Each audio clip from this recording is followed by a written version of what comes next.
Olá, sejam todos bem-vindos e bem-vindas. Estamos em mais uma semana e mais um episódio do Voz da Igreja Podcast está entrando no ar a partir de agora.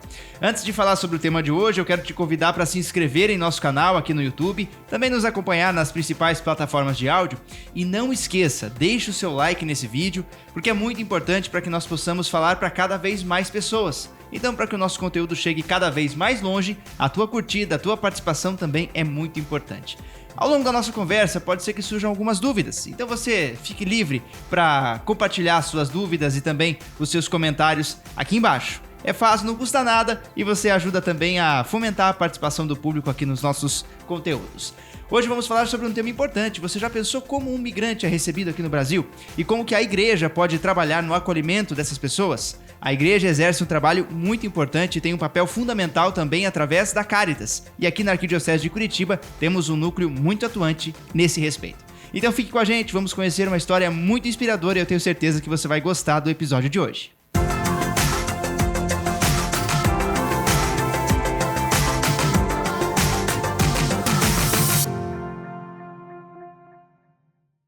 Hoje nós recebemos aqui a Janete Lara, ela que é assistente de integração e faz parte do corpo aqui da Cáritas da Arquidiocese de Curitiba. Janete, bem-vinda. Obrigado por estar com a gente hoje. Eu que agradeço, sabe? Eu agradeço muito o convite para participar dessa grande ação que vocês fazem aqui como Igreja Arquidiocese de Curitiba. Sim, isso aí. Você já pode perceber que a Janete tem um sotaque um pouquinho diferente. Então, acho que as pessoas já ficam curiosas desde o começo. Janete, você veio de onde? Eu vim da Venezuela, da capital musical da Venezuela, Estado Lara, Barquisimeto. Olha, e aí você veio ao Brasil em 2018? No ano de 2018. Certo. Bom, a gente sabe, né, que em 2018 a gente teve um aumento muito grande no número de imigrantes, principalmente venezuelanos, que adentraram no Brasil, que foram recepcionados aqui e que hoje, claro, levam suas vidas, suas famílias e já estão bem integrados aqui à cultura do Brasil. Mas acho que antes da gente falar sobre essa integração, sobre esse acolhimento que é dado aos migrantes, inclusive foi algo acho que pelo qual você passou também ao chegar aqui, então Sim. acho que é importante também a gente falar nesse respeito de como foi a tua chegada no Brasil. Porque assim como tantos outros venezuelanos, muitos bateram as portas do Brasil e foram acolhidos por aqui. Então eu queria entender também, conhecer a tua história nesse período, de como foi a tua vinda para cá. Como você chegou aqui, com família, eu imagino. Você chegou aqui até então com 2 filhos. Sim, hoje já tem mais duas bênçãos de Deus na tua casa, isso é muito bom. Então eu queria conhecer um pouquinho como foi a vinda da Janete e da família para cá. Tá. A minha vinda, né, tem um contexto, né? Sim. Um causal. Bom, quando eu estava na Venezuela, eu tinha muita coisa, na realidade, para fazer, porque eu era muito atuante da igreja.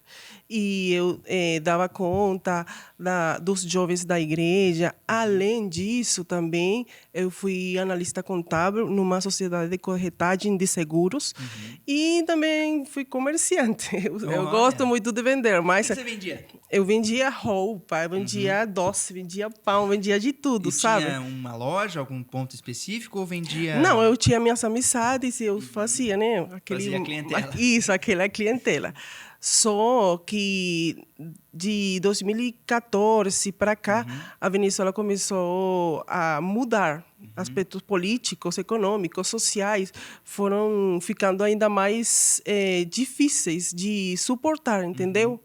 A minha infância, cabe destacar, foi muito linda, porque a Venezuela era um país muito rico quando eu fui criança. Então, quando eu percebi que eu não poderia dar essa qualidade de vida para meus filhos, eu decidi, né? Tomei a decisão de vir para alguma parte, na realidade. Sim. Não foi o Brasil a minha eleição, entendeu? Foi assim, meu esposo, ele começou a viajar para vender artesanato. Daí ele veio que estava dando certo. E eu fiquei grávida. Daí, quando eu fiquei grávida da minha terceira filha, eu fiquei muito constrangida, sabe? Triste, nem porque eu ia ter uma filha, sendo que pelo meu segundo parto, quando eu dei à luz a minha segunda filha, foi muito traumático, sabe? Porque eu fui vítima de uma um erro de cirurgia. Eles fizeram uma cirurgia errada e não me costuraram, não sei como se fala aqui, não me costuraram bem, né? Sim. E ela abriu toda e eu durei quase 3 meses. Isso na sua segunda gestação, gravidez. Isso, na minha segunda gestação. Daí eu procurei, né, no hospital e ninguém queria dar conta, ninguém se queria fazer responsável pelo que tinha me feito. A mesma doutora que ela me atendeu, ela falou, não sei, você vai, essa ferida vai fechar por segunda intenção. Ela não quis nem coser. Então, foi muito... Nossa, foram 3 meses muito agonizantes, sabe? De dor, de ver o que eu fazia, porque a saúde médica, nesse então, era muito, muito ruim, sabe?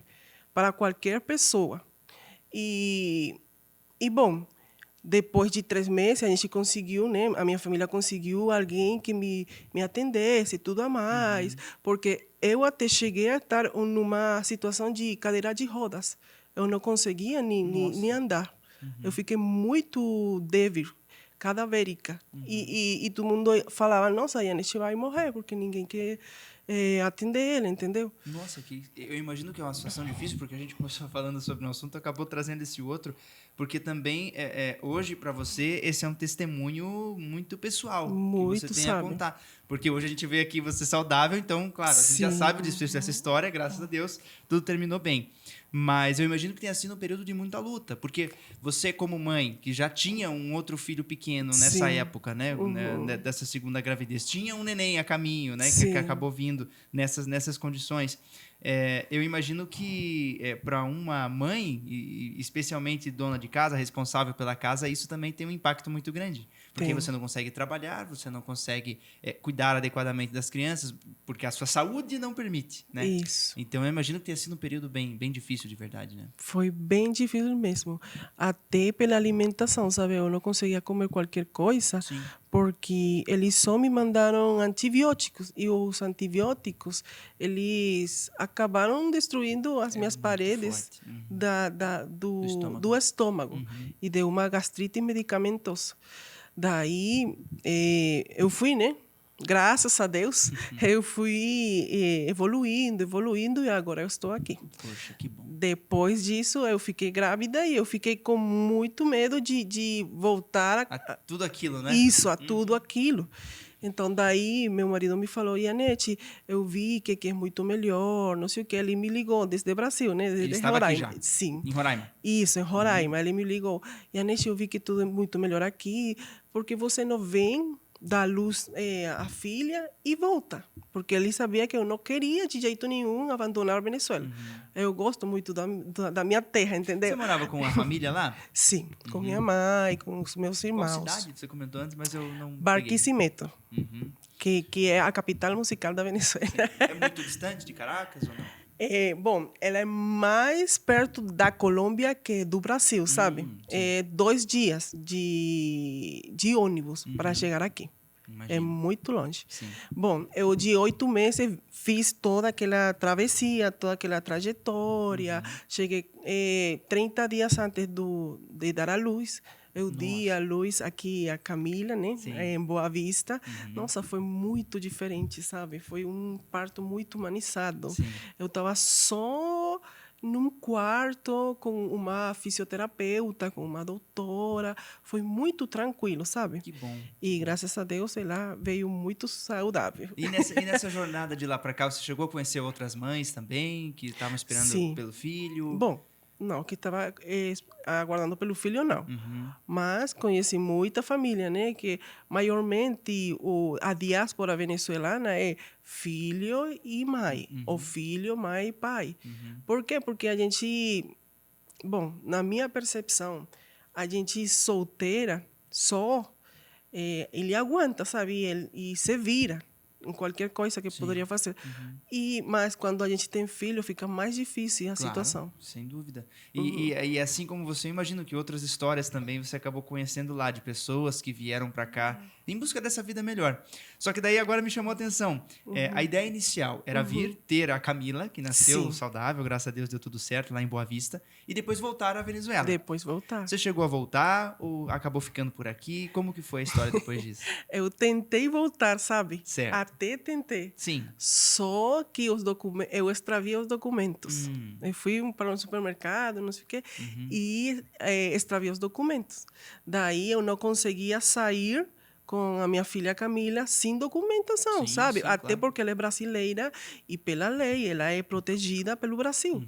E eu não tinha nenhuma cédula para avaliar que ela era minha filha. Então era muito arriscado eu sair e depois perder os meus filhos. Por isso que eu não acabei indo, entendeu? Daí começou aquela briga com Deus. Meu Deus, por que você não me deixa sair do Brasil? Eu quero ir embora para minha casa, não sei o quê. Eu estava com muita saudade. Sim, claro. Bom, teve um momento que uma pessoa me convidou para uma célula, não sei o quê. Estava um missionário. E daí eu compreendi, porque o missionário ele nem me conhecia. Ele me falou, aqui tem uma pessoa que está brigando com Deus, que está falando, por que você não me deixa sair daqui? Que não sei o quê. Nossa, foi uma coisa que foi Deus, entendeu? Só ele sabia essas palavras. E ele falou, bom, Deus te manda dizer que você tem a fazer muita coisa aqui em Brasil. Sim. Você está aqui em Brasil até o dia que eu marque para você voltar à Venezuela. Você vai voltar à Venezuela, mas quando eu faço, quando eu fale. Nossa, foi uma coisa que deu paz na minha vida. Deu uma paz na minha vida. Eu aí comecei a aceitar e acreditar e a entender o meu propósito aqui em Brasil. Sim. Ali você percebeu que havia um propósito por aqui, sim, então. Sim. E então, nessa caminhada, você ainda morou por algum tempo em Roraima, me imagino. Sim. Você chegou em 2018. 2018. E agora, claro, a gente está aqui conversando em Curitiba. Quando foi a tua vinda para cá, para Curitiba? A minha vinda para Curitiba foi no ano de 2023. Ah, sim. Então, você passou por pelo menos 5 anos 5 anos em Roraima. lá em Roraima. E como foi esse período? Você conseguiu... foi fácil? Não digo fácil, mas talvez... imagino que tenha sido difícil, mas você conseguiu um emprego no primeiro momento? Conseguiu se manter em Roraima durante algum período, eu imagino? Como foi? Com 2 filhos pequenos? Né? Bom, foi bem desafiador, sabe? Mas eu sempre acredito que Deus não nos deixa.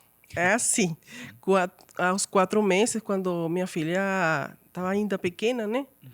A terceira filha, né? A Camila. Quando a Camila estava pequena, eu decidi sair, fazer alguma coisa, entendeu? E veio a oportunidade de fazer um curso de empreendedorismo com a visão mundial. Daí eu fiz tudo para acontecer. Nossa, eu me joguei no português, no meu ruim português. Porque é uma das primeiras barreiras, né? Porque você chegou sim. E eu imagino...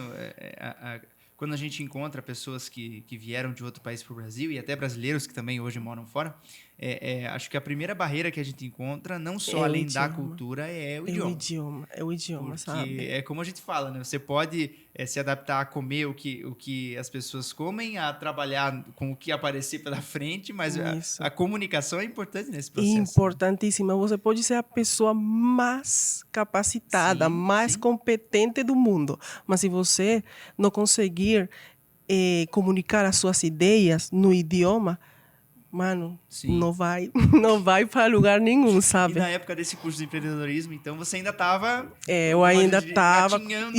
engatinhando no português. A gente tinha que fazer um projeto. No final, eu escrevi o projeto em espanhol e pedi para uma vizinha me traduzir. Era uma criança. Tinha 11 anos, ela me traduz tudo, entendeu? E daí chegou a hora de defender o projeto. Eu defendi o projeto no meu melhor português. Portunhol, isso, porque a gente estava concorrendo para uma bolsa de R$1.000. R$1.000 é muita coisa nesse então. Por mês? E não, era para comprar. Valor, isso, era um valor para comprar alguma coisa para fazer um empreendimento. Isso. Então, eram 100 pessoas no curso e só 30 iam ficar. Só 30 projetos iam passar, entendeu? Aprovar. Bom, eu fiquei uns 30 E pessoas. qual foi o projeto agora? Minha curiosidade. Bom, o projeto foi de costura. O projeto foi de Você já costurava costura. antes? Eu nem costuro, sabe? Eu nem costuro. Foi que... Foi uma visão empreendedora Isso, mesmo, né? porque eu pensava, nesse então, eu pensava trazer a minha mãe, que a minha mãe sim é costureira. Ah, sim. Ela faz vestido de noiva, não sei o quê. E eu fiz aquele projeto pensando na minha mãe, entendeu? legal. Porque eu falei, minha mãe tem 60 e pouco de anos. O que, que ela vai fazer? Eu posso me virar, porque eu estou mais nova. Sim. Então, daí eu falei, não, eu vou fazer esse projeto para minha mãe. Eu ganhei a máquina de costura, que eu legal. ganhei os tecidos, não sei o quê, as tesoura. E a bolsa? E a bolsa, entendeu? Que legal. E aí, mas a ideia era trazer a sua mãe também? Sim. E ela veio? Ela veio, eu juntei o dinheiro e trouxe a minha mãe. Poxa, Daí tá o grande X da questão. A gente começou a costurar, fazer não sei o quê. E isso que a gente fala, né? Que o migrante, ele necessariamente tem que se integrar, sabe? Sim. Na cultura. Porque se a gente vender, isso é até técnica e estratégia de marketing, porque se a gente vender alguma coisa fora da cultura do brasileiro, infelizmente não vai ter cliente, entendeu? Sim, E claro. esse foi o nosso grande erro. Erro na prática que depois traz esse resultado. A gente já sabe que não é assim, entendeu? Ah, entendi. Digamos assim, os produtos que vocês estavam trabalhando não se integraram Isso, no primeiro não momento. batia no primeiro momento. A gente até fez xuxinha, sabe? Aquela xuxinha de Sim. cabelo, não sei o quê. Sabe quantas eu vendi? Eu fiz 30, eu vendi só uma. E eu acho que eu vendi só uma porque esse rapaz, ele teve misericórdia de mim, Sim, não sei sim. o quê. Então, e foi um dia muito doloroso, sabe? Porque foi o dia de Natal. Eu saí vender, estava na frente do banco vendendo, não sei o quê. Eu, meu Deus, me ajuda. Eu vendi só uma, sabe? E daí, esse dia, eu só tinha R$ 20 para fazer a ceia do Natal. E com esses R$ 20, eu comprei um frango pequeno, um arroz, e fiz um frango com arroz, e foi a ceia do Natal mais simples que eu tive em minha vida, e eu consegui dar para meus filhos.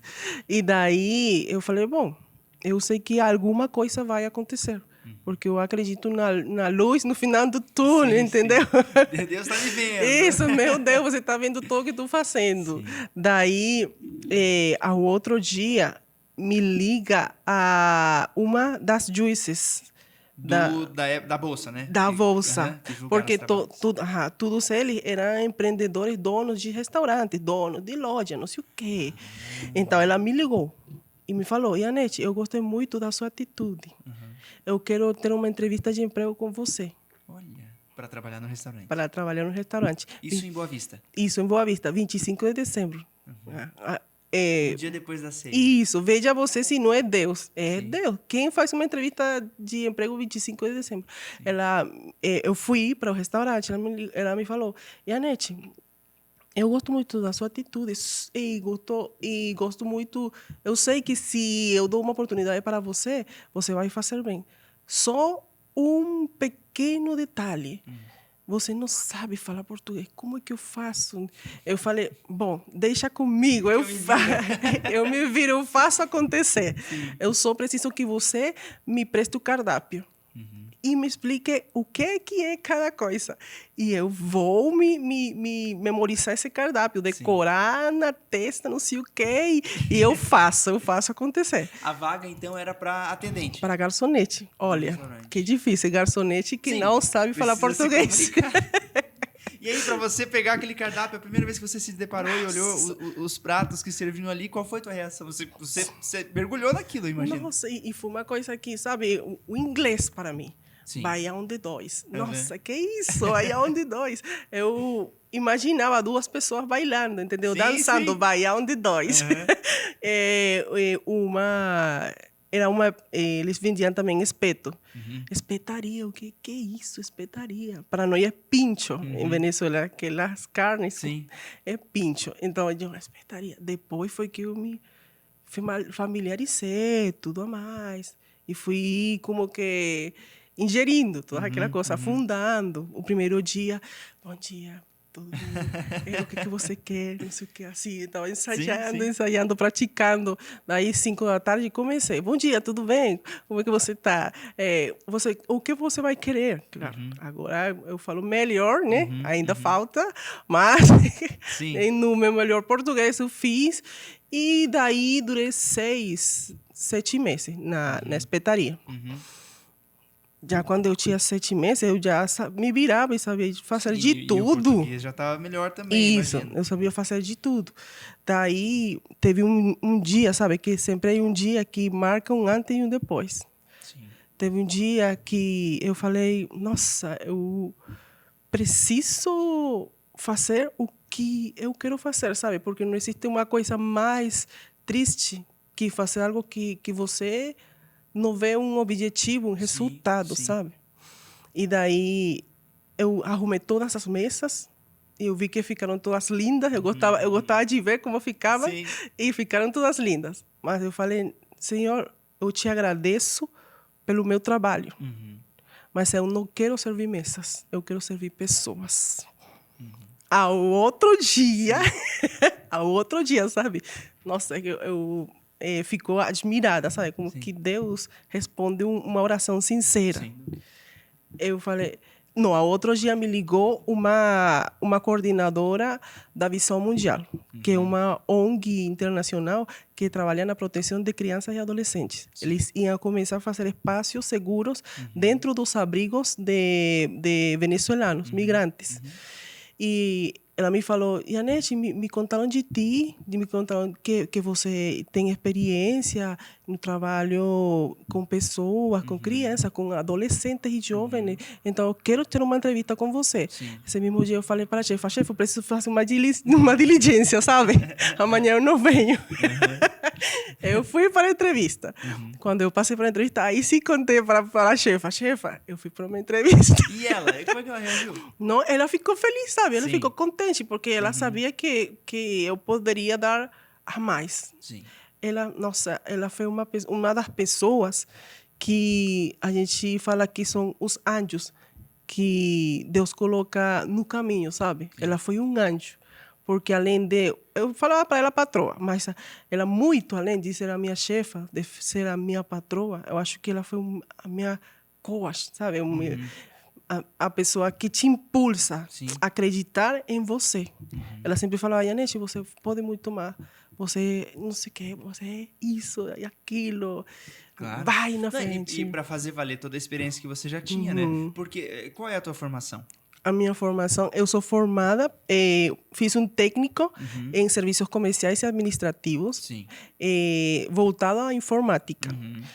A minha segunda formação foi professora em castelhano e literatura, que aqui é letras em espanhol. Sim. Que são duas profissões, eu diria, que trabalham necessariamente com pessoas, sim, com o público. Necessariamente, né? Com então, pessoas. Daí então que surgiu a tua vontade, a partir de agora eu não vou mais servir mesas, eu vou servir pessoas. Sim. E aí você começou a trabalhar acolhendo outros migrantes também. Eu comecei a trabalhar acolhendo outros migrantes. Comecei como monitora, né? Das crianças nesse espaço.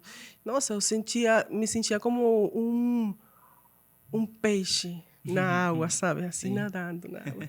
Nossa, era muito diferente. Eu saía muito cansada de lá, mas era um prazer trabalhar para pessoas. Daí começou 3 meses a mais, bem fortes para mim, porque eu não larguei mão do restaurante. Eu acordava às 5 da manhã, deixava tudo pronto. Às 7 da manhã, eu saía para o abrigo. 7h20 e às 8 começava a dar aulas para as crianças. Eu dava aulas de português, de história, de geografia. Uma venezuelana dando... Ela que chegou, tendo que aprender o português, traduzir o cardápio, dando aula para as crianças de português. Tendo que aprender a geografia do Brasil, tendo que aprender a história do Brasil para as crianças, né? Porque o objetivo do projeto era que eles fossem inseridos no ambiente educativo aqui. E a gente dá aquele pé, né? Crianças de que idade? Assim? 6, 7 anos? De várias faixas etárias. Desde 3 anos, a primeira faixa etária é de 3 a 7 anos. A outra é 8 a 10. E depois os pré-adolescentes, 11 a 17. Era muito difícil, sabe? E você atendia esses 3 grupos, essas 3 faixas etárias? Sim, eu atendia esses 3 grupos. Ao redor de 50, 70 crianças diariamente. Nossa, desafio. E também porque elas vêm com aquele trauma, sabe? Sim, claro. De eles nem entendem por que eles estão lá. E eles têm aquela esperança de criança, de voltar. A coisa mais importante que tem uma criança são os seus brinquedos, sabe? E causa uma dor muito grande. Perguntar para uma criança o que você tem mais de saudade da Venezuela. O meu carrinho, a minha boneca que tive que ficar porque não cabia na mala, entendeu? E foi uma coisa bem um processo, acho que foi uma escola para mim de empatia, de humanidade, porque também a gente trabalhava com crianças desacompanhadas, porque vinham fugindo de violência no seu lar, tudo mais. Crianças que chegavam sozinhas, sem desacompanhadas, os pais, sim. sem nada. E a gente virava a mãe deles, entendeu? Sim. Eu trabalhei com uma criança autista que ela não tomava o medicamento se não era comigo, sabe? Daí eu comecei a compreender e vieram à minha mente aquelas palavras que aquele homem me falou. Você não vai daqui porque eu preciso de você aqui. O dia que você ir embora para a Venezuela, sim, você vai embora para a Venezuela algum dia, mas é quando eu fale. Não sabe? E ainda eu sempre lembro dessas palavras, sim. Entendeu? E de lá para cá, e você trabalhando nessa ação humanitária, com o serviço humanitário, foi isso que te trouxe para cá, para Curitiba?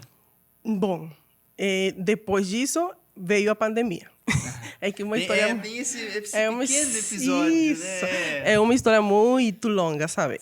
Veio a pandemia e o projeto tive que se reduzir. Claro. E a gente ficou só atendendo pelo WhatsApp porque não podia ter aquele contato. E eu saí porque ficaram de 90 pessoas, ficaram só 3 pessoas no projeto. Tipo, aquelas pessoas que fazem supervisão e administrativo.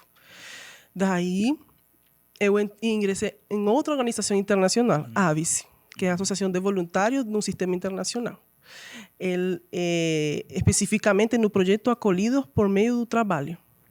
Aí, eu atuava como assistente de operações. Isso não mais com crianças? Não mais com crianças, agora com pessoas que precisavam de emprego. Para facilitar a inserção laboral no ambiente de trabalho. O nosso objetivo era tornar essas pessoas protagonistas do seu próprio desenvolvimento. A gente trabalhava com 2 eixos. Era um projeto ligado com a força-tarefa, com a operação acolhida. O primeiro eixo era capacitação profissionalizante. Cursos de português, cursos de CLT, cursos de mecânica, tudo que tem a ver com eles criarem um ofício para se desenvolverem no Brasil. E o outro eixo era vagas de emprego tipo VES, que é vaga de emprego sinalizada, que é aquela vaga que oferece a operação acolhida, que é para eles serem interiorizados com vagas de emprego, valga a redundância, para outros estados. Então, foi muito enriquecedor também nessa área, esse tempo também, porque eu mergulhei nas águas da integração, entendeu? Sim. Que é o que agora eu faço na Caritas Curitiba. Sim, e eu acho que essa integralização é importante e acho que no Brasil acaba sendo um pouco complexo também. Porque o Brasil é um país muito grande. Sim, e muito diverso. Quando muito. A gente compara, por exemplo, a porta de entrada de muitos venezuelanos, que foi Roraima, que foi Pacaraima, Boa Vista, enfim. Existem muitas diferenças regionais quando a gente compara com a região Nordeste, Sudeste especialmente, Sul também. Sim. Então, acho que é um desafio muito grande e que começou lá e acabou aqui em Curitiba com você aqui na Caritas. É verdade. Quando você entrou na Caritas, Janete? Eu entrei na Caritas especificamente o dia 26 de fevereiro desse ano, 2024. Olha, chegou agora. Que bom, Sim. que bom. Sim. Que bom. E aí, nesse trabalho também de integração de imigrantes? Sim, também, de integração de imigrantes. Eu comecei, né, fazendo atendimentos, na realidade, porque a Caritas, ela, no eixo de migração, ele tem 3 vertentes, que é proteção, assistência e integração. A proteção, ela se enfatiza em suprir a primeira necessidade do migrante quando ele vem para o Brasil, que é a documentação regulatória. Porque se ele não está regularimentado, ele não pode fazer nada, entendeu? Nem pegar o Uber. Porque até para pegar o Uber, ele precisa do CPF. Ele não pode usufruir do SUS, de nada. Então, a gente faz aquela pré-triagem para entender a necessidade que ele tem, porque também a legislação brasileira ela é muito complexa em questões de imigração, sabe? Porque depende da nacionalidade a regulamentação dessa pessoa. Se, por exemplo, se você é cubano, existe a possibilidade dos cubanos de pedir refúgio, que é uma residência com proteção jurídica do governo brasileiro. Em contraponto do venezuelano. O venezuelano ele pode escolher entre refúgio ou residência temporal, que depois ela passa a ser residência permanente e tudo mais. Que é como se fosse o visto, né? Para entrar no país. Sim. Isso. Existem aqueles países que estão em guerra, conflitos bélicos. Aí você pode pedir asilo. Isso. Aí você pode pedir visto humanitário, que é uma outra coisa, entendeu? Então, isso é o que tange em relação à proteção. Depois da proteção, o migrante vem a usufruir, por dizer de alguma maneira, a assistência. Ele precisa ser cadastrado no CRAS, ele precisa ser acompanhado, as crianças, pelo menos, para atendimento de vacina, atendimento de pediatra, tudo isso. Essa assistência social. Se eles têm alguma doença, alguma incapacidade também, ingressa na assistência social. Daí, muita gente, às vezes, acha que esse processo é simples, né? Mas acho que foge muito da imaginação do senso comum. Por exemplo, essas questões, né, que a gente fala, quando a pessoa entra no país, é lógico, ela precisa de uma documentação, mas existem muitas outras questões. Então, vacinação, essa atenção com as crianças é muito importante, que você trouxe agora para nós, porque é algo que às vezes a gente não imagina, mas que é fundamental para que essa pessoa possa se integrar, né? Esse é o teu papel, integrar essas pessoas aqui no Brasil, mas também para que elas possam ter, como é que a gente pode dizer, uma estrada já pavimentada para que ela possa caminhar. Isso. Né? A gente faz esse caminho, a gente trilha esse caminho, entendeu? Sim. Porque não tem como pular as etapas. Você não pode chegar e ir ao eixo de integração. Claro. Não pode. Você tem que ser regulamentado. Depois, desculpa meu ruim português, depois passar por assistência. E uma vez da assistência, integração. Que é a terceira fase. Isso, que é a terceira fase, que é aquilo que eu sempre falo, a comida do prato, entendeu? A gente coloca o prato, a gente serve os talheres, que é a assistência social, e daí a gente coloca essa comida para quê? Para que essa pessoa as necessidades dele possam ser supridas, entendeu? A integração... ele abrange muitas coisas, educação, integração nas escolas, revalidação de diploma, empregabilidade, a gente é aquela ponte entre as oportunidades e a pessoa que necessita essas oportunidades.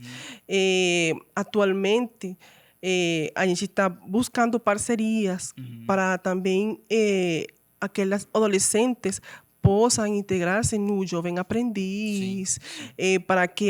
porque o que acontece é que a migração que está chegando agora a Curitiba, a gente percebe que é muito qualificada, sabe? Muito capacitada. Então, nós, como Caritas Curitiba, estamos buscando aquelas portas, estamos batendo aquelas portas, para que elas sejam abertas e fazer parcerias para que essas pessoas que vêm com diploma, que podem enriquecer a sociedade brasileira, possam fazer o que eles sabem fazer. Por exemplo, o engenheiro, o médico, o professor, a gente vê um tabu, sabe, a migração. A gente vê a migração como uma coisa ruim, como uma coisa que vem a sobrecarregar a demanda do governo brasileiro. E não é bem assim.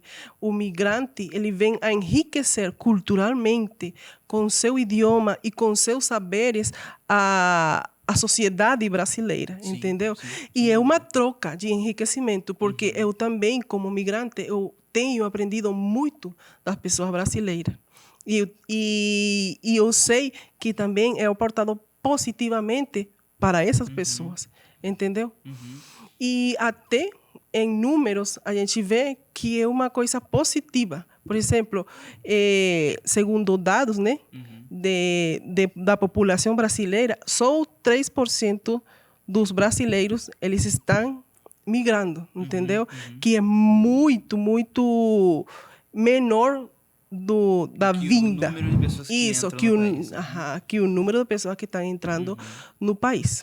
E você agora, falando como Caritas hoje, qual é a maior demanda que vocês atendem com relação a migrantes? São pessoas que vêm da Venezuela, de outros países? Como que se divide o trabalho hoje na Caritas? De quais países as pessoas acabam vindo mais para o Brasil, ou especificamente Curitiba, né, falando desse atendimento mais local? Então, agora estamos vendo que as pessoas cubanas estão vindo muito mais, entendeu? A sala se enche de pessoas procurando refúgio que são cubanas, sabe? Os venezuelanos estão dando como uma parada, sabe?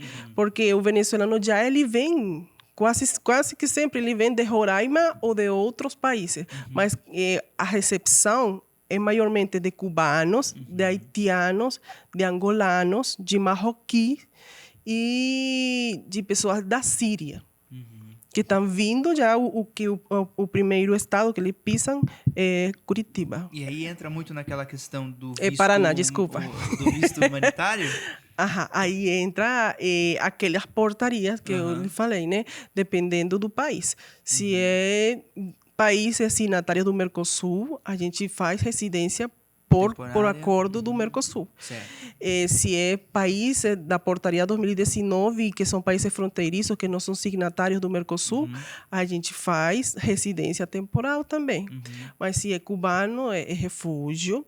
Se é desses países que estão entrando em conflitos bélicos, em confrontos armados, civis, são vistos humanitários.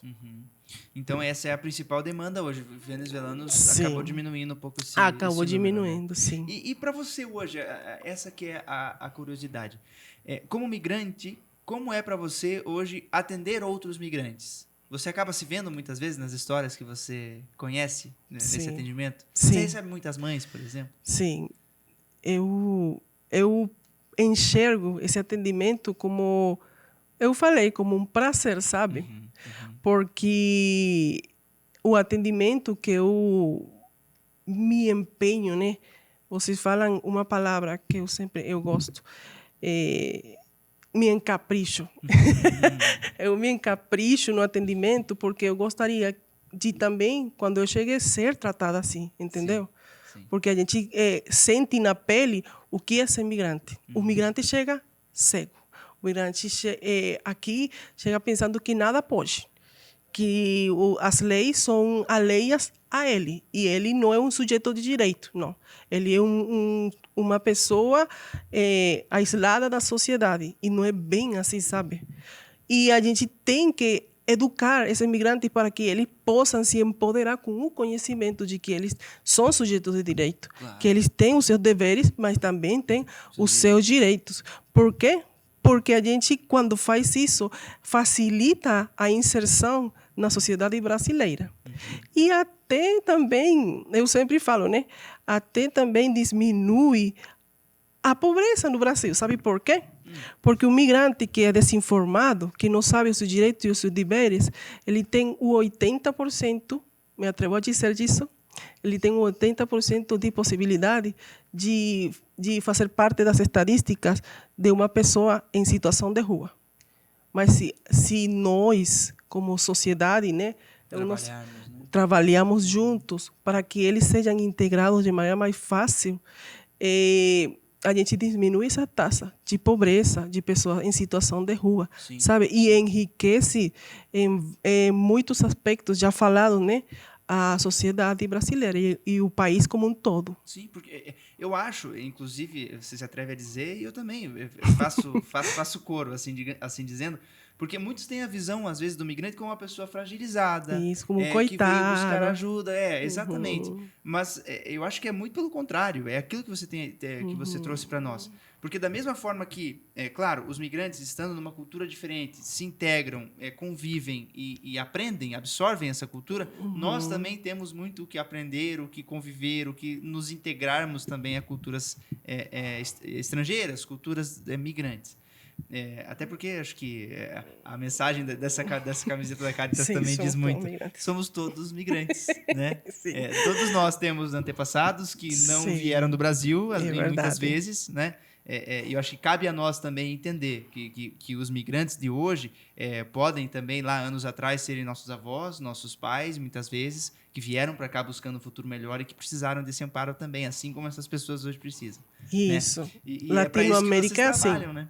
Latinoamérica é assim. Sim. Sabe, eu sou venezuelana, mas meus avós são da migração espanhola. Sim. Eu tenho sangue espanhol, entendeu? Sim. Então, misturada, como se diz, sabe? Na América Latina é assim, uma portugueses, mistura. espanhóis, indígenas, Isso. então é uma mistura desde o começo. Já começou assim, né? E assim continua sendo, lógico. E por isso todos somos migrantes. Sim, exatamente. Essa é a mensagem. Agora, falando em mensagem, eu queria, Janete, que você desse uma palavrinha para quem está nos assistindo agora, que muitas vezes é migrante, que acabou de chegar no Brasil, que passou também por suas dificuldades, porque não, a gente não pode descartar isso, né? Mas que hoje está convivendo com uma cultura nova, com desafios novos que também vão surgindo. Então, o que você diria para essa pessoa hoje para encorajá-la a confrontar esses desafios e que, assim como você, que veio, morou muito tempo em Roraima, hoje também aqui no Paraná, imagino que pôde perceber também muitas diferenças culturais entre essas duas regiões. O que você teria a dizer para o migrante que hoje chega no Brasil? Você chegou em 2018, mas para quem chega agora em 2024, qual é a mensagem que você gostaria de deixar? Bom, eu começo com duas palavras. Você pode. Tu puedes. Sabe por quê? Porque aquela força que está dentro de ti vai te fazer com que você vença todas as dificuldades que está enfrentando agora no caminho. Eu quero te dizer que sempre há uma luz no final do túnel, que tem um Deus lá que está olhando tudo que você está fazendo e que a cada momento Ele está contigo e Ele vai fazer com que esse esforço traga um resultado. Então, não desista. Brasil é um país de oportunidades. Te falo desde o meu coração, como graduanda em Relações Internacionais, que eu não pensei que faria, entendeu? Então, você pode. Tudo que você sonha, por enquanto você esteja vivo, você pode fazer. Siga adelante, seque as suas lágrimas, que o caminho é longo e o sucesso te espera. Olha, que bela mensagem. Muita gente, acho que se identificou com isso, porque nós sabemos que o caminho é longo. Não é algo que... claro, a gente falando de Caritas, né? Você não vai chegar hoje aqui, ser atendido e todas as suas dificuldades sumiram, desapareceram, ainda vão surgir desafios na jornada, mas eu acho que todo mundo caminha para ser bem-sucedido. Então, por mais que a gente tenha um caminho difícil a trilhar, a gente sabe que o final vai ser sempre o melhor, né? É verdade. Isso é muito, muito bonito de se dizer. Obrigado pelas palavras. Agora aproveito também para mandar um beijo para os filhos, né? A gente falou tanto dos filhos que vieram junto. Mando um beijo para a Angel, minha vida, para a Angelina, para a Camila e a Bianca. Eles são meus 4 motores. Sim. A Alice te fala, nossa, Yanete, como que você faz? Sim. Eles são meus 4 motores, entendeu? Imagina. Então é um menino, 3 meninas. Isso que hoje aí. vivem todos com você em Curitiba. Vivem todos comigo. Que bom. E te apoiam, imagina, também. Aprendem muito e te apoiam muito nessa jornada. Sim. Que bom. Janete, obrigado por estar com a gente aqui. A Janete, mais uma vez, reforçando, ela que trabalha junto à Caritas Curitiba como assistente de integração dos migrantes que aqui chegam. E nos contou um pouco sobre esse testemunho de vida, mas também sobre o papel muito importante que a Caritas da Arquidiocese de Curitiba tem no acolhimento a migrantes aqui na nossa cidade. Muito obrigado mais uma vez. E, Anete, eu que agradeço. Obrigado para você também que nos acompanhou aqui em mais um episódio do Voz da Igreja Podcast. Deixa o teu comentário. Muitas vezes, muitos migrantes, eu imagino que vão assistir. A Janete, eu tenho certeza que vai compartilhar com muita gente. Sim. O pessoal da Caritas também vai mandar para muitas pessoas. Então, se você é migrante e nos assistiu até aqui, muito obrigado. Muito obrigado. Deixe também seu comentário, seu testemunho pessoal, a sua jornada até aqui. Claro, eu tenho certeza que todos nós vamos ter muito prazer, muito orgulho em conhecer essas novas histórias. Nos vemos na semana que vem em mais um episódio aqui do nosso podcast. Te peço para compartilhar muito esse episódio, clicar no joinha, se inscrever em nosso canal, até porque estamos com uma meta de inscritos. Queremos chegar com pelo menos 3 mil pessoas fazendo parte do nosso canal do YouTube até dezembro. E a gente está caminhando a passos curtos, às vezes um pouco mais largos, mas a gente sabe que o final da história sempre nos reserva o melhor. Muito obrigado, nos vemos na semana que vem. Fiquem todos com Deus. Até lá. Tchau.